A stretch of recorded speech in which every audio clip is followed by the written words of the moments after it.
For millennia, cities have been the center of humanity, catalysts of technological improvement, culture, and industry. They grew along with societies, and anyone who wanted to find better opportunity could migrate to them to seek a better life. In recent decades, however, the most productive places on the planet are becoming prohibitively expensive to live in. The pent-up demand in major cities, instead of playing out in increased quantity as it has in the past, is increasing prices dramatically. The disturbing result of this is not only a destruction of opportunity, but the displacement of billions.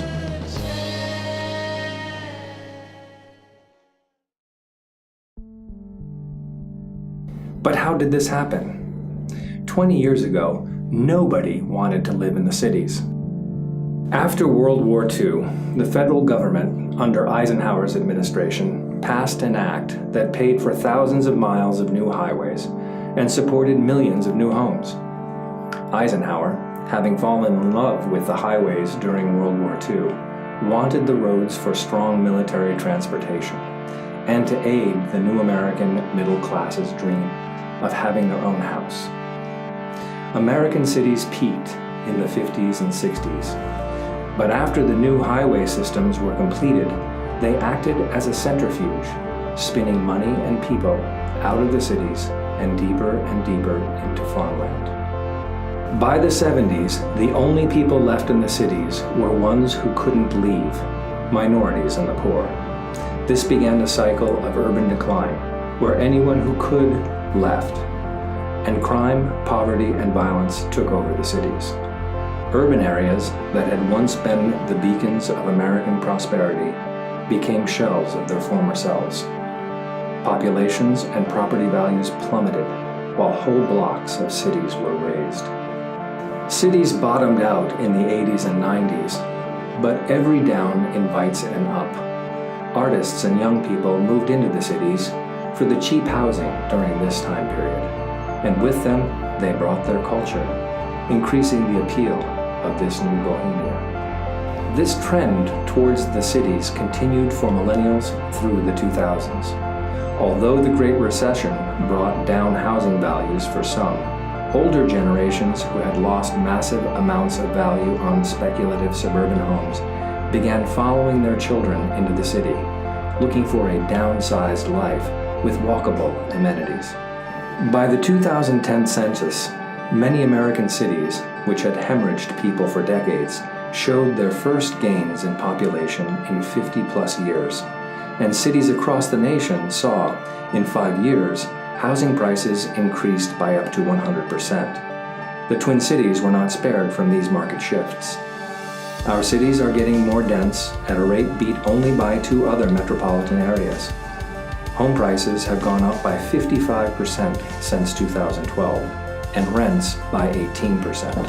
Faced with these realities, citizens in Minnesota are being forced to evaluate what these prices mean, and if a future that parallels catastrophic coastal markets is a possibility.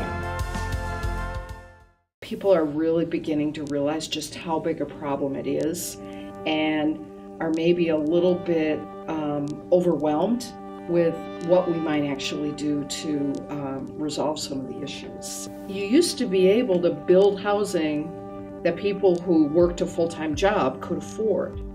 And increasingly, as wages stay stagnant, the cost of housing, whether it's materials or labor or regulation, there's no one culprit, but it's just going up with the cost of everything else, is that it's just out of reach for more people.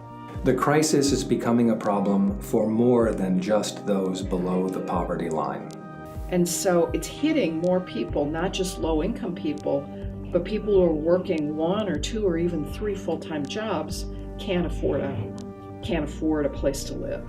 The lack of affordable housing has finally reached a boiling point. This is literally the first time in my career that I see housing in the headlines virtually every week. Minneapolis has the lowest vacancy rate in the nation. Demand is at an all-time high. A whole lot of people want to live in the Twin Cities. Quantity of product always makes a difference in terms of supply and demand. If vacancy rates in the Twin Cities hover around the 2 to 3% range, that tells you that there's a lot of demand for housing and they can keep prices high. If we have more product, that could create more affordability.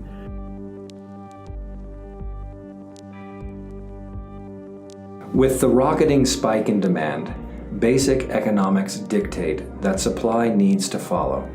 It hasn't, which has led to a crisis within our cities. The little amount of new supply provided has generally fallen into two categories: either luxury units pitched to the wealthiest new urbanites or small quantities of government-mandated affordable units. Developers want to create housing that they can make money from, and thus they build luxury accommodations, leaving the rich richer and the poor poorer. In order for housing to become accessible to all, the supply must meet the demand in an efficient and affordable way. People want to live in Minneapolis, they want to live in and around the downtown core, and when you have a whole lot of people that want to live here and you don't have the supply to accommodate it, yeah, the prices continuously get jacked up. So I think values are going to continue to rise. I'm super bullish in a sad kind of way that this market is going to continue to heat up, that home values are going to go up, and I think that's great. If you own a home, this could be your retirement cow. If you currently don't own a home, then I think it's going to be increasingly more difficult for people to be able to buy homes in this market, as well as any other large market in the United States. And 10 years ago, the market went down and people saw it coming. This time, I don't think we're going to see the dip. I honestly don't think we're going to see the dip that we saw last time. Economics tells us that regulating and limiting the supply will drive up costs if demand stays the same. In this case, demand isn't staying the same, it's increasing. Recently, there's been a lot of discussion, especially among single-family home builders, saying that cities have too many regulations and too many local fees, and that's driving up the cost of building single-family homes. And there's a lot of talk at the state legislature, for example, that cities should be required to reduce the number of regulations and the number of fees they have to keep the cost of housing down.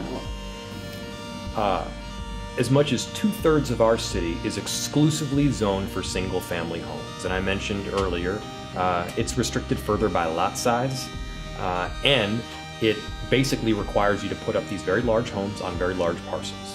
Right now, you are able to knock down a small ranch-style home, single story, maybe a story and a half, and put up a mansion. You're able to knock down a tiny, affordable home and put up a mansion. All we're saying is that in addition to being able to put up the mansion, you can also put up something more affordable. Well, I don't know that we're having a housing crisis. So we do have an affordable housing crisis right now, where we've lost over 10,000 units of affordable housing in just the last 15 years alone, and it's not like things were rosy back in 2002. We're seeing people being displaced from the neighborhoods that they've made wonderful to begin with, through an increase in valuation followed by a jack up in rents. If you look at the median home value in Minneapolis, median home value in Minneapolis here in 2018 is what it was in 2003. Which is true. Housing prices do fluctuate. However, this time, wages aren't rising to match the increase. When we don't pay people enough money, then we need to think about housing and that basic right to housing and shelter in a very fundamentally different way, or else we're gonna continue to have problems. Between 2003 and 2018, real wages for people have dropped. At the same time, you've got housing prices increasing. A big part of this housing crisis right now is that we have a supply crisis as well. And so unless we're gonna have the guts to say we actually need to add homes for people to live in, the prices will continuously get jacked up. That's not my opinion, that's a fact. It's been well studied. Housing supply in the Twin Cities is at an all-time low. In the last 7 years, the population of the metro area has increased by almost 8%, while the housing stock has increased by only 5.4%. There's a 3% gap in the market, equating to thousands of units that simply aren't being built.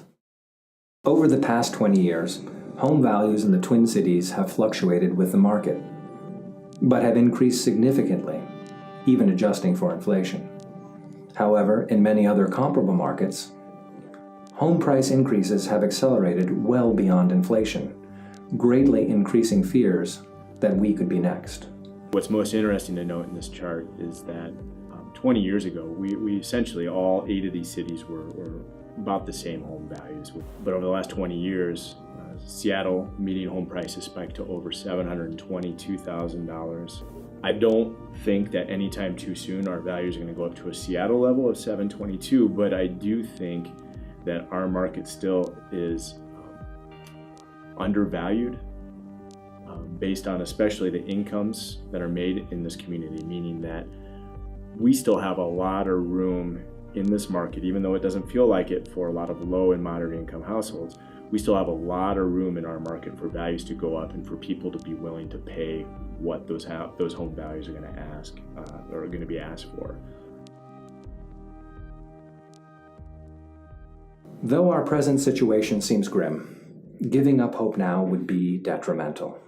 The market has to arrive at a point where supply and demand reach equilibrium. Many possible solutions exist, and although the public and policymakers don't always agree on what's best, it doesn't mean that hope is lost. Officials, policymakers, and influencers need to start looking at our nation's past failures and must be open to new and possibly radical ideas to solve the crisis at hand.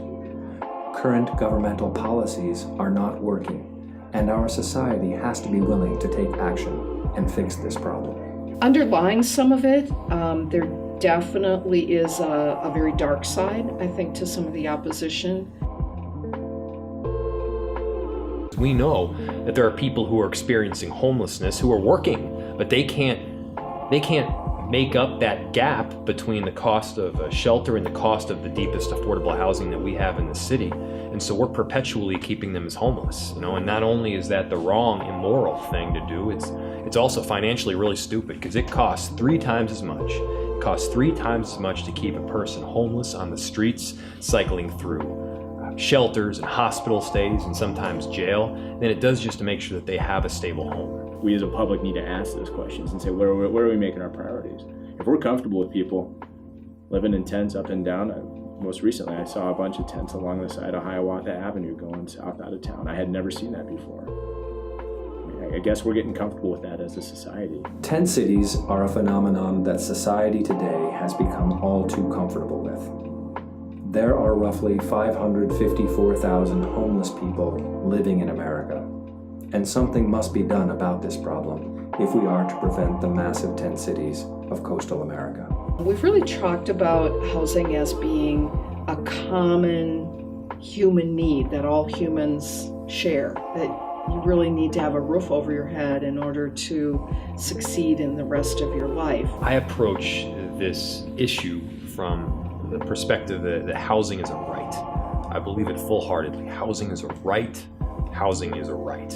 Most people believe that we need enough housing to allow opportunity for everyone. But the contention is how exactly that will happen.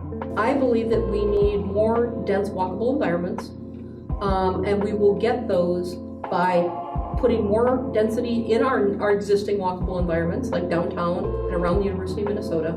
I think that we need to build more housing around high-frequency transit nodes, so it's easier for people to use transit, and also build local walkable environments. Anybody who wants to live here should be able to, absolutely. We have to think about how we build housing for everybody, right? That's the question. The problem of affordable housing isn't just one area's problem. It's all of ours. Collaborating beyond just our cities may be one of the keys to solving this crisis. At this point in time, we see a lot of different levels of government pointing fingers at other levels saying, hey, this is a state responsibility. No, it's a city responsibility. No, it's a federal responsibility. Ultimately, I think what's happening and what we're seeing playing out here in the Twin Cities metro area is that the cities, local government, are stepping up to fill the void where maybe the state and or the federal government have chosen not to make those investments. In terms of the issue of supply and demand on existing housing, I think there are some things that local governments can do, and the county governments and also the state probably working in partnership to try to create more affordable situations, either regionally or locally, whether it's the state, the county, community. We've all been individually trying to work on the challenge of increased costs of housing, whether it's rental or ownership. And I think one of the things you're going to see coming out of the governor's task force is on affordable housing is the idea that we might want to think about doing some things regionally. The City of Minneapolis released a proposed comprehensive plan in early 2018 that attempts to address the housing shortage by zoning the whole city for 4-unit apartment buildings. Weeks later, Minneapolis followed up on this by announcing that the city would increase spending on affordable housing by more than $30 million per year. This is quite literally many times the previous detail of any comprehensive plan we've done in history, which is partly why it's getting so much pushback. Anybody who's telling you that they're going to create affordable housing through the Minneapolis Comp Plan is lying. This is a draft comprehensive plan, so the whole purpose now is we're going through a comment period where you can say, we love the comprehensive plan, we think that comprehensive plan is total garbage, you can let us know exactly what you think, and we do, we want to know. Further, for people that don't agree with me on the whole comprehensive plan, check out the maps, check out the old maps. We have old maps in the city that quite literally say that North Minneapolis is a slum specifically for Jews and blacks.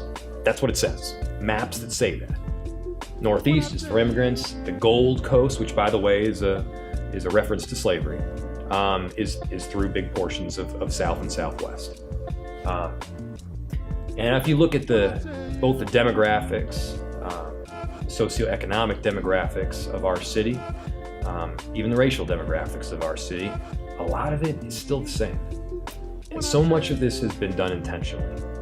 And is it a change to have more people living in a neighborhood? Yeah, it's a change. Is it a change to have different socioeconomic backgrounds living in a neighborhood? Yeah, it's a change. But it's a change worth fighting for. And it's a change that I believe in full-heartedly. The housing market has reached a watershed. We need to create urban centers with opportunity for all. The American ideals of freedom, equality, and opportunity are not being realized to their full potential. If cities are to grow and flourish, then they need to be allowed to.